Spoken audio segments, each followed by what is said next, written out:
Hey there, this is Matt once again. Welcome back to another review. This is another paid request. And this time it's from Yule. Y-U-L-E. Now, for those interested in requesting any type of videos, topics, reviews, commentaries, re-reviews, it could be reaction, it could be reaction to a list, a video, pretty much anything. Feel free to send it either directly to my PayPal or on my Patreon. Both links are down below in the info box, down below under the video, if you wish to. But you wanted me to talk about China O'Brien. Now, China O'Brien, as I did a cold drink over here, he said it came out in 1988, but it came out in 1990. Let me just get this.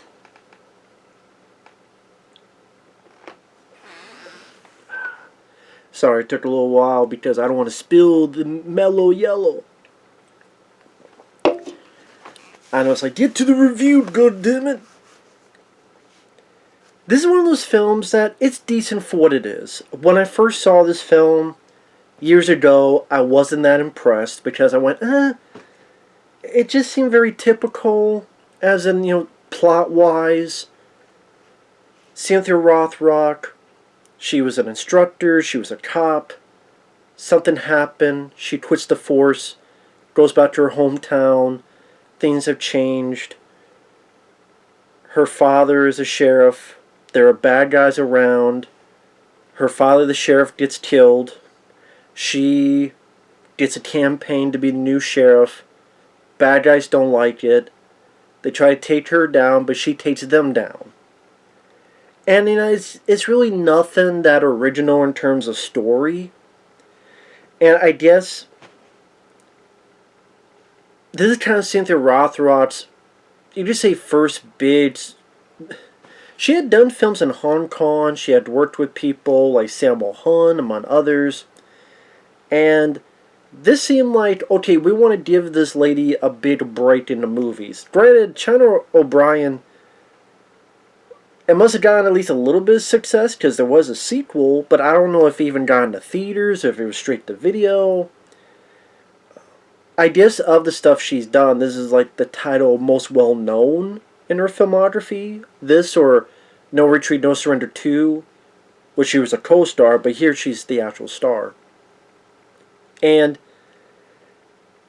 Robert Clouse directed it. Now, he worked on Enter the Dragon, and you could tell throughout the years afterward, he would work on other productions, hoping to get the success of Enter the Dragon. And some of them were decent films, but they were never up to par with Enter the Dragon. And you kind of find out that Robert Clouse, although, again, I liked the film more than when I first saw this back, 5 or so years ago. I warmed up to it because there's been so many worse films out there. I'm like, you know what, at least it's a short film. It doesn't overstay its welcome too long. And like every 10 minutes, there's a pretty decent fight scene, either with Cynthia Rothrock or with her co-stars, Richard Norton, Cooke, and you get to at least witness some entertaining fight choreography with 3 people who are very well conditioned in the martial arts. So at least there's that. Robert Clouse is a fucking hack as a director. I'll say that. Enter the Dragon, Robert Clouse had nothing to do with that success. It was Bruce Lee with the music and the choreography. Because you look at what Robert Clouse has done since then, it was never up to par. And I think Robert Clouse should not get as much credit for Enter the Dragon than maybe he's been given in the past. That's definitely more Bruce Lee's doing than Robert Clouse. I guess I had to mention that because there's nothing direction-wise that makes it stand apart from any number of direct-to-video films. Again, the only reason to see this, which is a good reason, is because of the martial arts fight sequences. In particular, with Cynthia Rothrock, Richard Norton, like people I said before. Because like I said, the story's very simple. She's an instructor, a cop, some guy who I think his name was Termite. I don't know why the hell. Maybe I guess that name was picked out for him because why would anyone willingly be called Termite? Unless I was hearing things, maybe it was a ghost that told me his name was Termite. I don't know. Maybe it was something else. If I'm wrong, mea culpa, mea culpa. But the guy's like, oh, this ain't shit. This ain't shit. You know, you fighting, you can't do shit in the real world. Oh, yeah? I'm against violence, but I'll show your ass. Where you want to meet? But then that guy gets his ass kicked by another gang, and then she comes to find out that these are not Termite's group, it's this other group, and you get, you know, some decent choreography, at least enough to show Cynthia Rothrock's prowess. And the thing is, Cynthia Rothrock is a good martial artist. When people say, with this day and age of PC culture, there's never been any strong women, apparently they don't know people like Cynthia Rothrock, who did a series of films from Tiger Claws to films in Hong Kong with Sammo Hung and others to, like I said, No Retreat, No Surrender 2. There's been other movies where she showcased her skills, especially she has this move where she's facing her opponent, she bends forward but then puts her leg back and hits the guy in the head like a scorpion tail. They used to call it like a scorpion kick, where again, she's facing someone, she bends forward but her leg, she'll like flip the leg up and just a beautiful move. That's kind of one of her go-to moves. And I will admit, she's not the best actress. She's not. It just, there's a part where when the sheriff, her dad, gets blown up by a car bomb, and maybe because of the way it's filmed too, but then she's on, Dad. And yeah, maybe that's not her acting, maybe it's just the way it's filmed. It's like, that bit of slow-mo, when you're doing the slow-mo and you're yelling something, you have to be careful because you could have the tendency to make that unintentionally funny. Okay, a way to do it successfully is the original Pet Sematary. When the father, his child has been killed, and he's screaming, no! To be so blood-curdling, I still remember that scream since when I first saw it. It's like, ugh, like you really feel the despair, and I think that was done effectively. This, not so quite. And again, Cynthia Rothrock has some rough around the edges in terms of acting. I have to be honest. I like Cynthia Rothrock. I can't sit here and say she's a great actress. I'd be lying. I'd be full of it. But she does what she can. I've seen much, much worse. Megan Fox, for example, among many others. So it's like, I can deal with it. It's kind of that thing. I can handle it. And she does what she does best. And she's not as wooden compared to a lot of other people out there, whether martial artists or not. Well, I'll take her over, what's that guy's name? Jalal Murray from Tiger Claws and somehow directed a bunch of... I'd take her easily over him in terms of acting and martial arts. So again, I like Cynthia Rothrock. Now, when she gets in the town and you have these bad guys, she gets together with one guy who's a former boyfriend who is a friend that helps her during this whole thing, played by Richard Norton. Richard Norton I do like. I think he has a bit of charisma. Like, this is a guy that I do think he's the better of the three. Him, Keith Cooke, and Cynthia Rothrock. I do think Richard Norton is the better actor. As I said, he brings a bit of more natural in his dialogue delivery, and also very good at martial arts. One movie I recommend for those who like martial arts films, direct-to-video or not, is Under the Gun. Obviously, there's a... Well, I guess you could say that's more gunplay, but you still get to see Richard Norton do his thing, and Under the Gun is a pretty fun action film. There's been others as well, but Richard Norton, he would fight against Jackie Chan in a way in Mr. Nice Guy. Well, and also he did a film called City Hunter. He was in City Hunter as well. So that one is more of a fight against Jackie Chan, while Mr. Nice Guy, he was kind of the bad guy behind the scenes. At the end of Mr. Nice Guy, he ties Jackie up and he beats the hell out of Jackie. So he's been in a few Jackie Chan movies. He's worked with Chuck Norris a couple times. I know he worked on The Octagon and a few others. I believe it was The Octagon. And again, very capable martial artist. They team up together. Later on, a third person joins their cause. A character named Dakota, played by Cooke, whose family member was killed because of these bad guys. He wants revenge. For a chunk of the film, he's behind the scenes watching. He'll help out every once in a while. Man, a few words to ultimately just the trust of Cynthia Rothrock and Richard Norton to join the fray. And it is a movie that is there, honestly, to service its fight sequences. And there's a decent amount. Like I said, there's a little bit at the beginning where she's fighting guys in an alleyway. Then again, quitting the force. I don't want to do this anymore. Goes home. Talks to her dad, the sheriff. You have a bit of a bar brawl. We get much more of that in the third act of the movie. At the end, her father's killed. The sheriff, as well as the deputy, is killed. Campaign to be the next sheriff. Bad guys don't like that. They want to stop that. They want to stop her from being hired. And that's when our three main characters get together. They fight bad guys at this rally. There's a really, I would say the standout fight is probably either the gym or the finale in the bar. It's one of those two. Like, the gym fight is fun because both Cynthia Rothrock and Richard Norton are fighting bad guys and they're using a bit of the environment, whether it be throwing weights as frisbees or using the equipment a little bit. Not as much as like a Jackie Chan would do, but still using the environment. Plus, it's a nice location.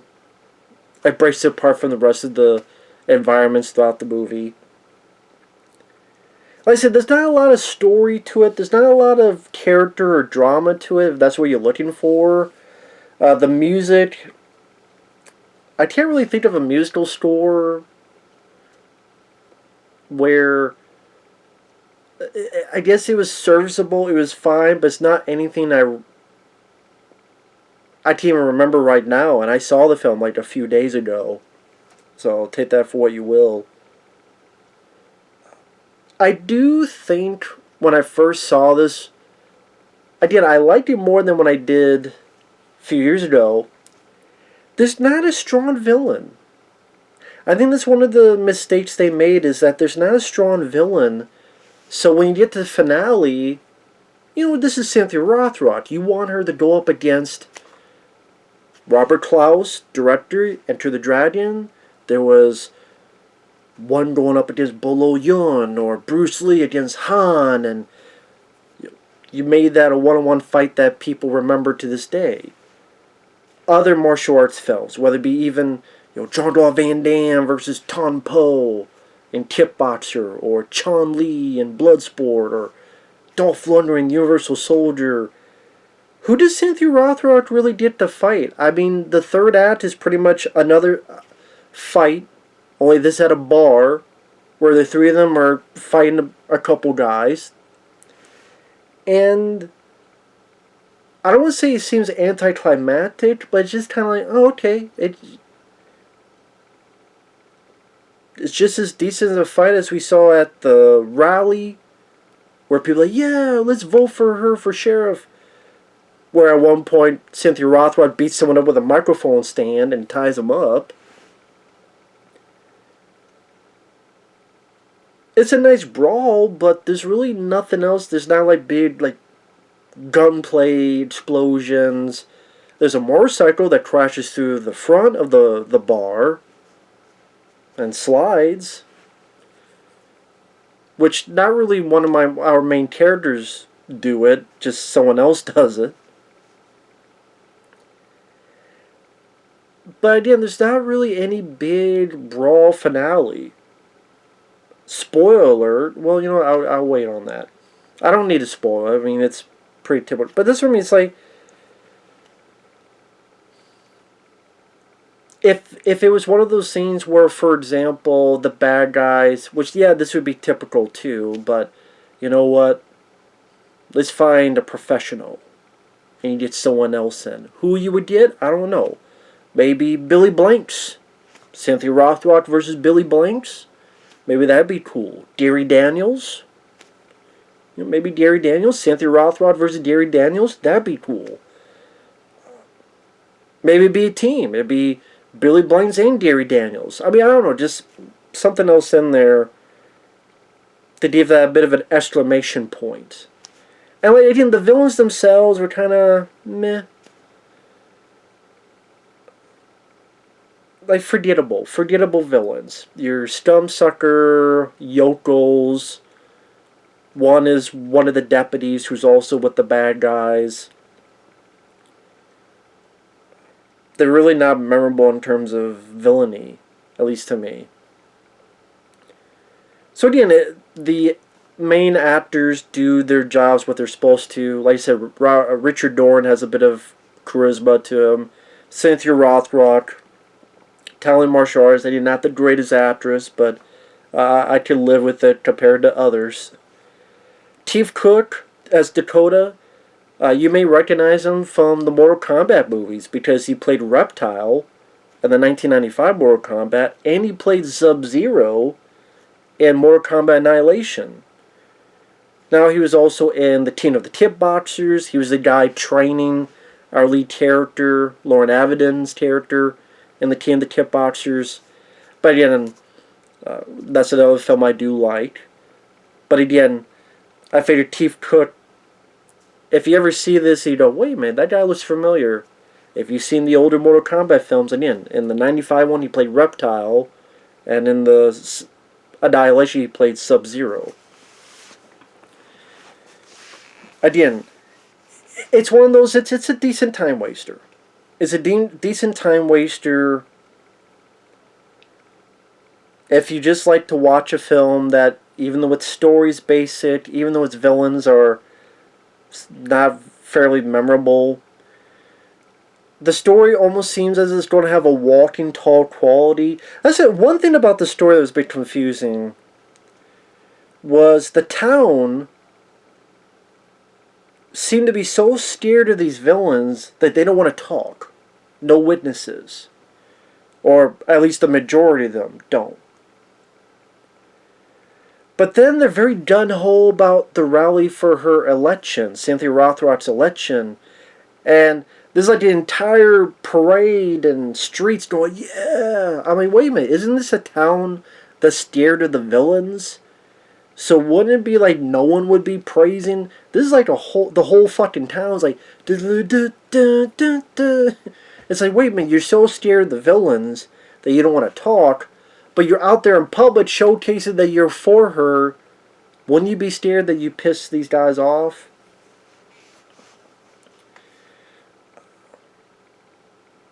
Now, granted, one or two of them try to, and it doesn't work out, but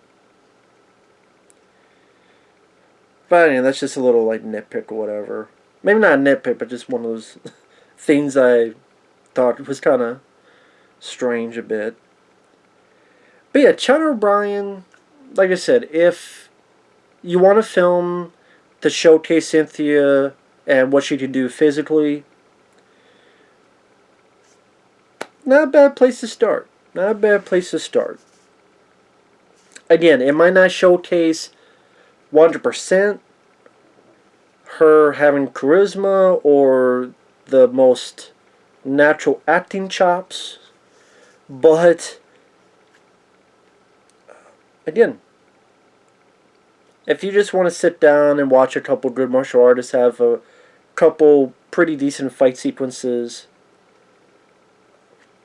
you could do a lot worse, trust me, you could do a lot worse. So it was entertaining as a time waster.